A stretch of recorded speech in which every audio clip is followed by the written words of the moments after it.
Welcome back. I'm sorry about that delay.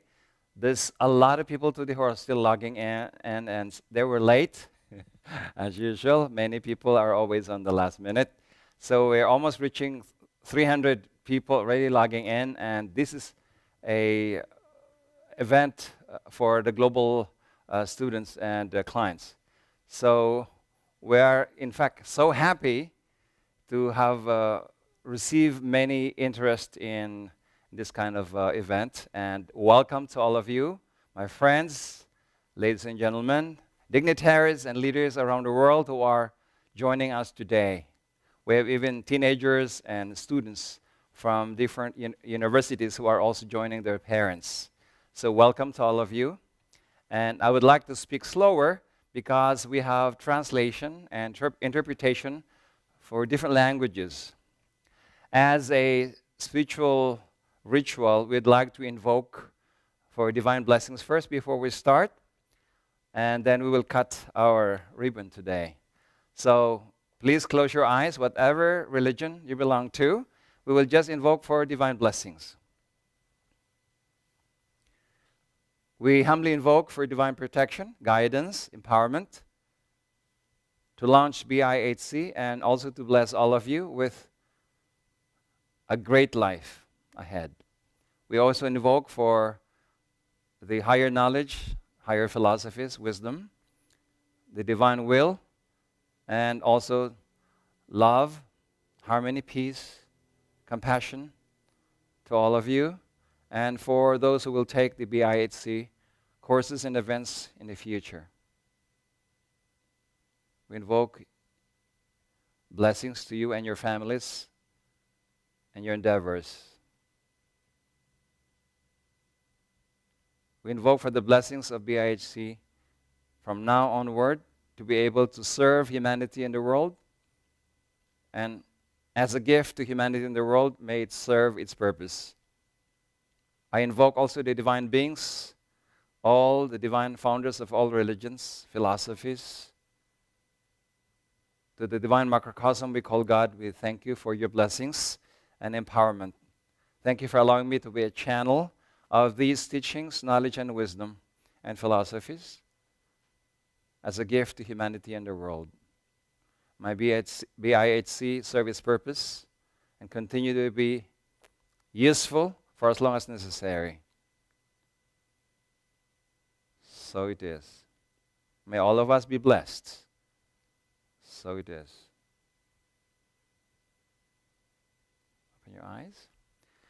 Thank you for joining us in this simple invocation which gives grace, meaning, and divine blessings to our work, which includes you today because you are part of the listening community which probably will be able to continue your education and experience with us.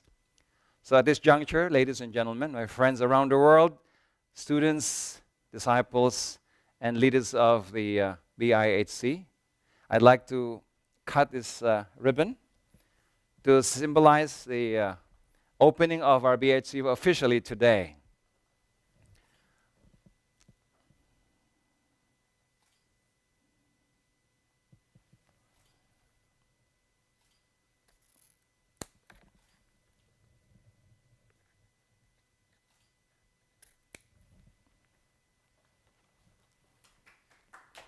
Okay, thank you. And where's the certificates, the brochure?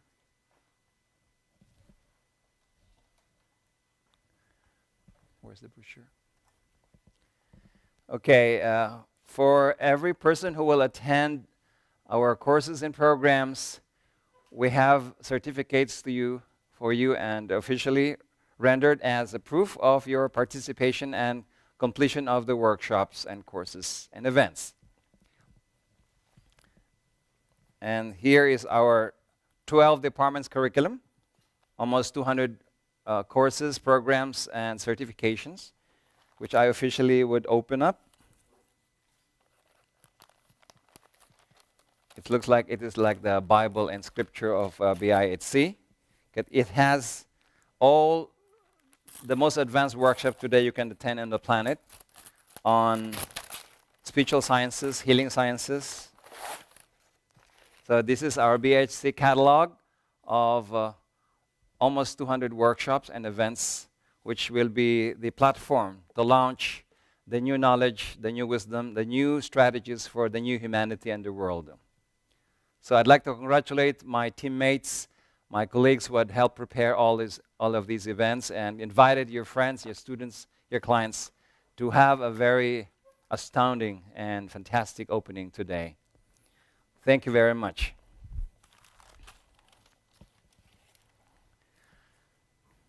Well, let's see how we can start this talk, because there's a big variety of listeners today, from people who have taken my third eye classes, who had studied with me for 15 years, and some of you are beginners who just maybe saw me today for the first time.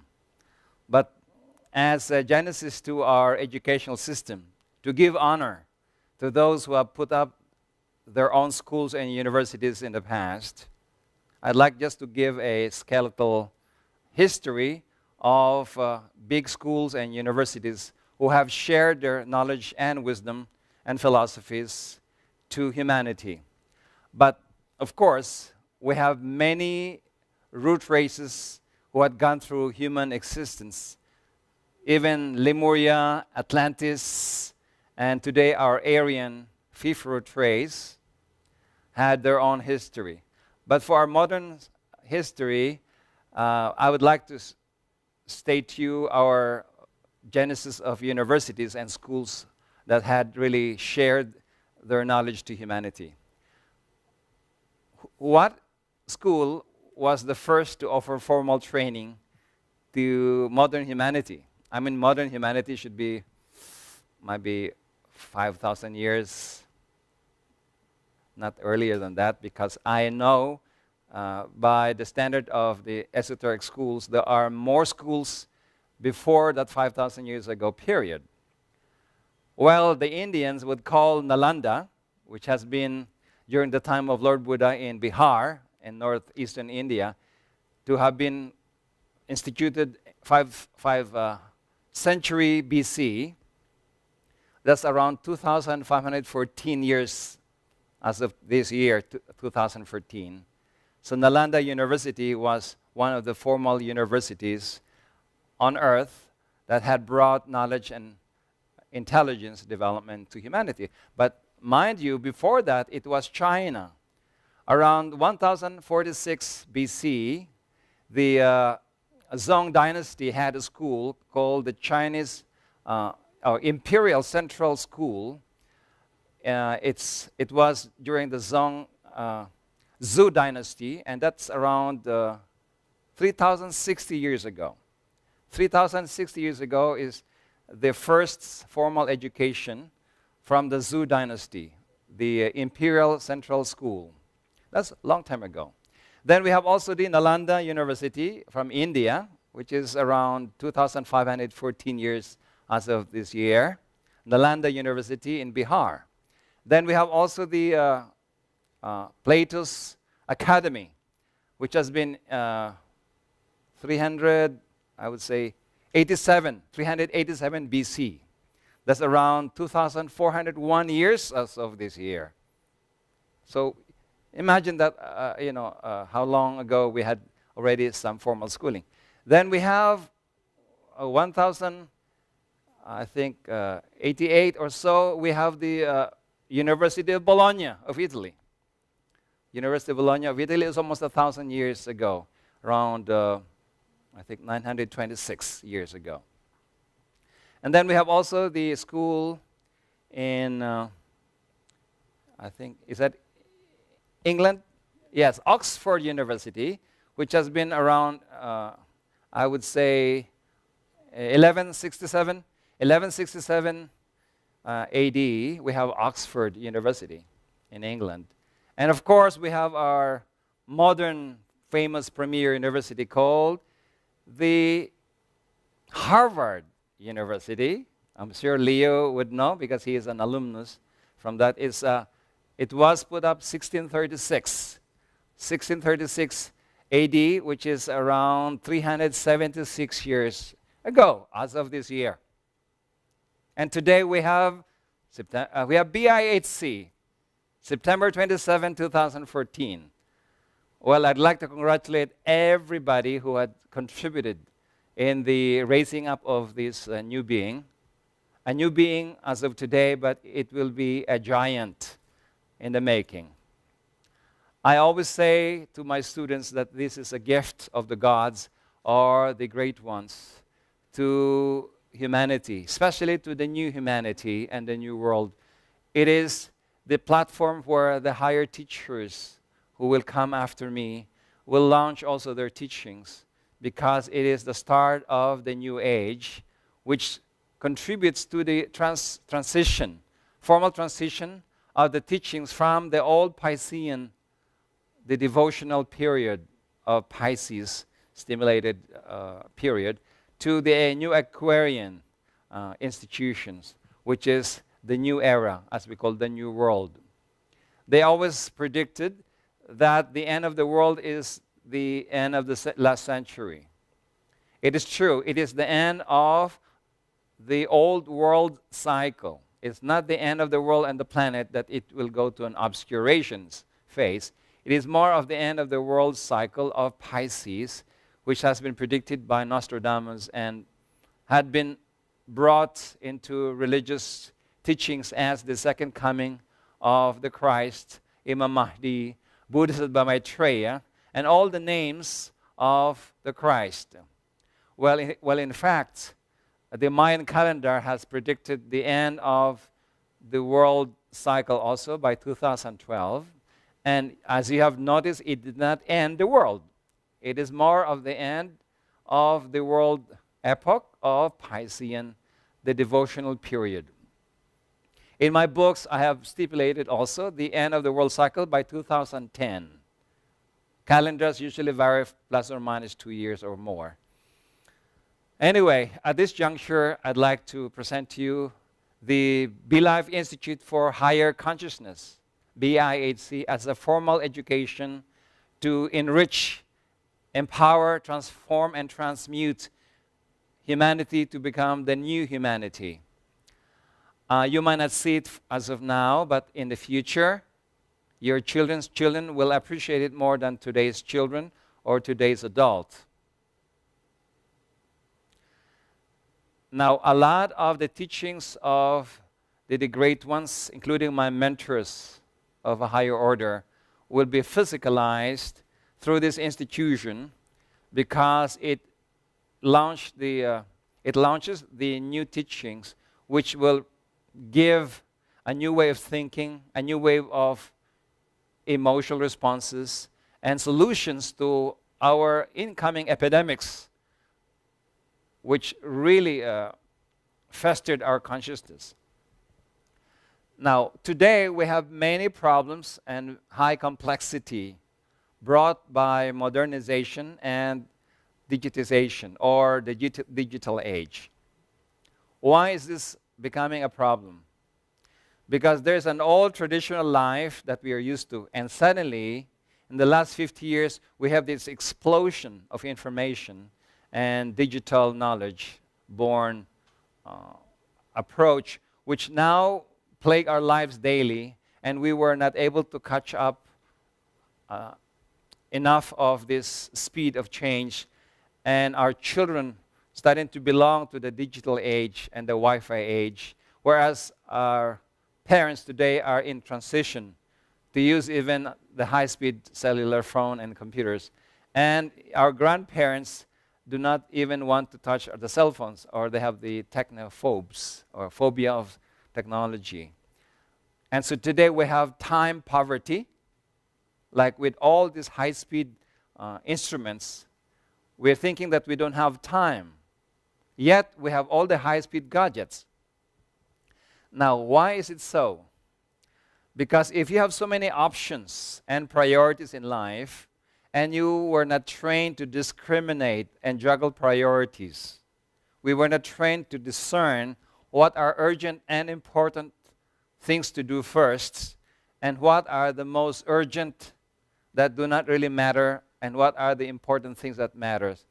we were not taught how to discriminate in our minds and our hearts these urgent and important priorities versus urgent things.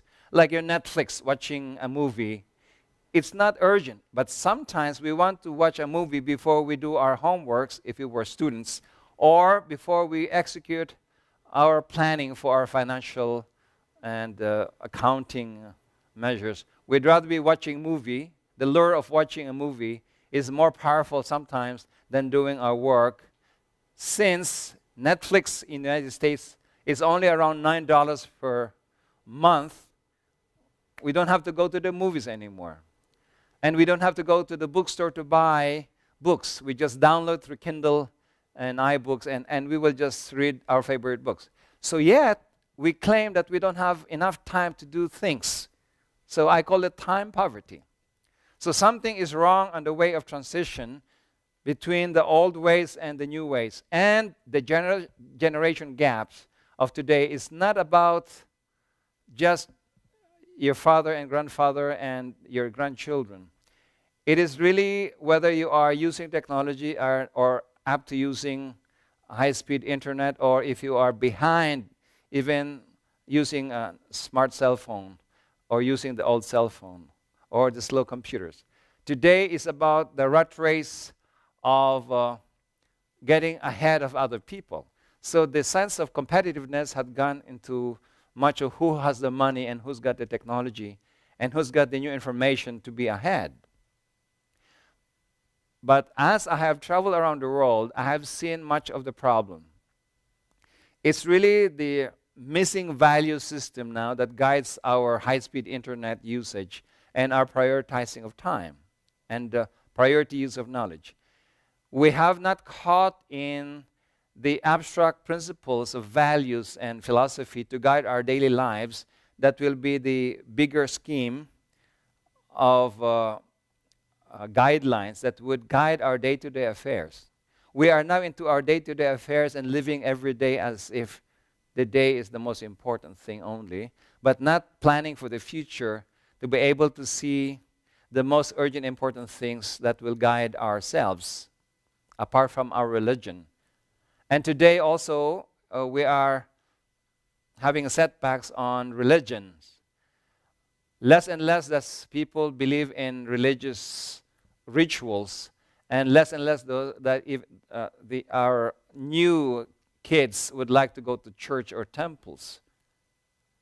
The new generation are going more into scientific and technological advancements, that they have more time in the Xbox or games and in their own playtime, not even talking to anybody anymore because they are obsessed with these digital toys and games. And so they are now lacking more their communication and connectivity to the public and even to their parents and friends because they're just chatting or being in a game mode.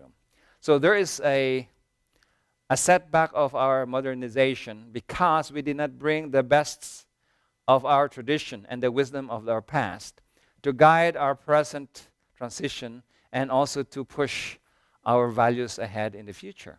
So we need to start to study ourselves. Where are we really heading?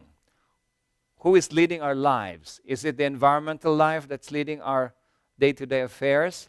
Is it our so-called competitive spirit that guides us to push our children to go to the best schools, to be taught how to compete and amass as much wealth and retire early, or become the CEO of a company as early as possible to be promoted because they are your trophies or your gold medals? So we have to reassess, where are we really heading today? What value system is guiding our lives, our children? What kind of principles do we receive in guiding our solutions and decision making? This is my worry today. Not only our children and youth are my worries today. That's why I designed workshops that are geared to performance boosting and value development in children and youth, because without an antidote, this epidemic of laziness in youth, this lack of discipline, lack of self-initiative, lack of direction, will become a big problem of the future which is starting now here, with more drug addicts in youth, more alcoholics in youth. In the United States alone, a few years ago, I saw a survey that there are 25 million seriously mentally ill people in the United States, and this list is composed of 25 years and younger Americans. So what would happen if the Americans would have 25,000 seriously mentally ill parents, which will give also not a good genetics to their offsprings? It will become a deterioration of this empire called United States. It will not be by the Middle East attacks or the so-called chemical warfare that it will be destroyed. It will be destroyed by the lacking value system, because we have a deterioration of our genetic codes. All right, another thing that I'm very concerned is, since we have more issues with financial crisis and the downturn in the economy, we have more problems now of working more time hours to earn the same money that you have to budget to be able to live a modest or a comfortable life. And so more hours with almost enough money, you would have more stress and more anxiety towards the future. In fact, I have observed that the greatest worries and fears of people today is not really about dying. It's about living a life, because it's more expensive. Well, if when you die, at least you're not worried anymore about your budget and expenses. But when you start to be alive for another 50 years with budget restrictions, with anxiety of how to make up your ends meet, it is really an anxious living condition, full of nervousness and stress, to be worrying about the future. In fact, it really calls for an emergency, because today in the United States, according to the 2012 survey, I think it requires around $248 per day to maintain a senior citizen to be housed in an old or a senior home. And that would require, they would say a couple today would require around $283,000 a year to maintain their medical bills when they get sick as they grow older. Now, 90% of the senior Americans were not able to afford $283,000 a year to maintain their health and be alive through medical measures. Life has become an expensive life because of health expenses. Now, that is in America. Now, what more of other countries? So my worry is that our pharmaceutical solutions and medical solutions will not catch up with this increasing expensive lifestyle because of health management through the medical means. That's why BIHC offers a lot of this extensive detoxification program to prevent you from getting sick. Even the food sciences now of our lifestyle department, to be able to educate people to live healthier by eating well and exercising more, minding your body, minding your emotions, minding your mind, minding your soul. Therefore, good health follows you. So I would say that today's problem is so much that we do not even want to think about them until it gives you the crisis, which is more expensive than the problem. So financial stress causes anxiety, worrying about the future, retirement. Health is very expensive, so we need to manage our health before we get sick so that we do not incur a lot of loans of the future because you are paying debts because of health problems. Also, our children have big problems of maintaining them to be disciplined, not to be lost and have substance abuse when they are 18 or earlier, or not to pay their bails because they are in prison, or driving intoxicated with so much alcohol and so forth. Or worse is if they shoot other children and their own teachers in school, which is becoming rampant in schools in the United States, for example. Now, another problem is the apathy and emptiness and loneliness that come when people have saturated in life and have achieved their passion. It happened to me. When you achieve your passion in life, you become empty because there's nothing more to pursue. There's nothing more to look for. So you're starting to just drink more alcohol to feel that you are filling up something in you. If you lack the spirit, you have to fill up with more spirits of alcohol. So a lot of these emptiness and lack of meaning and purpose are leading people to have this spiritual loneliness or apathy, which they cannot explain. So they go to the doctor and they will medicate themselves as depressed, whereas they are just lonely because of spiritual apathy or meaninglessness. And a lot of people today who do not have meanings because they don't have a pursuit for growth and advancement are also sad because they are not filled up with the spirit of inspiration, or they are not filled up with energy to look for a higher goal to pursue and to achieve. So to me, epidemics today are not just the Ebola virus or the hay fever and dengue fever. It is loneliness that can kill people eventually. It kills inspiration. Loneliness and sadness brought to lack of satisfaction in life due to relationship issues, financial crisis, or people had achieved their maximum goals are bringing a lot of problems today of over-medication with antidepressive pills. And of course, the pharmaceutical industry is booming out of these predicaments of humanity. There'll be a time that even people who are very successful in their careers with a lot of money, with happy family, will start to have this unexplained sadness and emptiness, which even Mother Teresa has had before she died. And I call it the dark night of the soul. When you do not grow anymore at the spiritual level, the certain darkness which besiege and plague a lot of spiritual practitioners who are going to the next steps of their spiritual advancement. That's why if you look at the avatars of world religions, they have the arid life before they were initiated. That's why they have to go to the deserts to meditate and pray for 40 days, 40 nights like Jesus did, like Buddha did, and many of our founders of religion before they had been initiated to the next level. So it will happen to us in one way or the other as we progress in life and you saturate in life. There's a time that the soul will hammer you and wake you up through certain kind of conditions like cancer, maybe divorce, bankruptcy from your financial endeavors and so forth. Now, because of this observation that I have seen around the world, I have designed at least 12 departments of BIHC that would fill up the gaps of our current education and religious pursuits.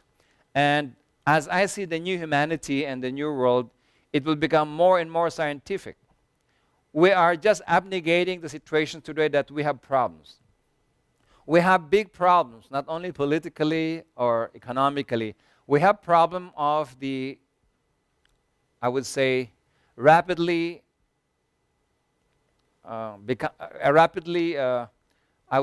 becoming obsolete institutions of education. Our education today is rapidly becoming obsolete. In the United States, I think 30 or 40% of our students from the public school district are dropping out from school because they do not suit the temperament of the new learner. Of course, our school teachers have not acknowledged the fact that we have 8 types of learners and 8 types of human design and 8 types of children. See, even our parents would have to understand that we cannot use one approach to all types of children. We cannot have one approach to educate all kinds of children. We need to realize that there are 8 types of learners, 8 types of children, and there are many ways to educate them and to parent them. So our parents department and children's development science department are ready to help parents and school teachers to adjust to the new transitionary phase of the new education for the new generation by including these concepts of the 8 types of children and 8 types of learners and the different ways of educating them and parenting them. Also, even in the business sector, I've been coaching many CEOs around the world. As Lee have mentioned, I have a few billionaires clients who are. Welcome back. I'm sorry about that delay. There's a lot of people today who are still logging in, and they were late. As usual, many people are always on the last minute. So we're almost reaching 300 people already logging in, and this is a event for the global students and clients. So we are, in fact, so happy to have received many interest in this kind of event ribbon today. So please close your eyes, whatever religion you belong to. We will just invoke for divine blessings. We humbly invoke for divine protection, guidance, empowerment, to launch BIHC and also to bless all of you with a great life ahead. We also invoke for the higher knowledge, higher philosophies, wisdom, the divine will, and also love, harmony, peace, compassion to all of you, and for those who will take the BIHC courses and events in the future. We invoke blessings to you and your families and your endeavors. We invoke for the blessings of BIHC from now onward to be able to serve humanity in the world, and as a gift to humanity in the world, may it serve its purpose. I invoke also the divine beings, all the divine founders of all religions, philosophies. To the divine macrocosm we call God, we thank you for your blessings and empowerment. Thank you for allowing me to be a channel of these teachings, knowledge, and wisdom and philosophies as a gift to humanity and the world. My BIHC serve its purpose and continue to be useful for as long as necessary. So it is. May all of us be blessed. So it is. And welcome to all of you, my friends, ladies and gentlemen, dignitaries and leaders around the world who are joining us today. We have even teenagers and students from different universities who are also joining their parents. So welcome to all of you. And I would like to speak slower because we have translation and interpretation for different languages. As a spiritual ritual, we'd like to invoke for divine blessings first before we start, and then we will cut our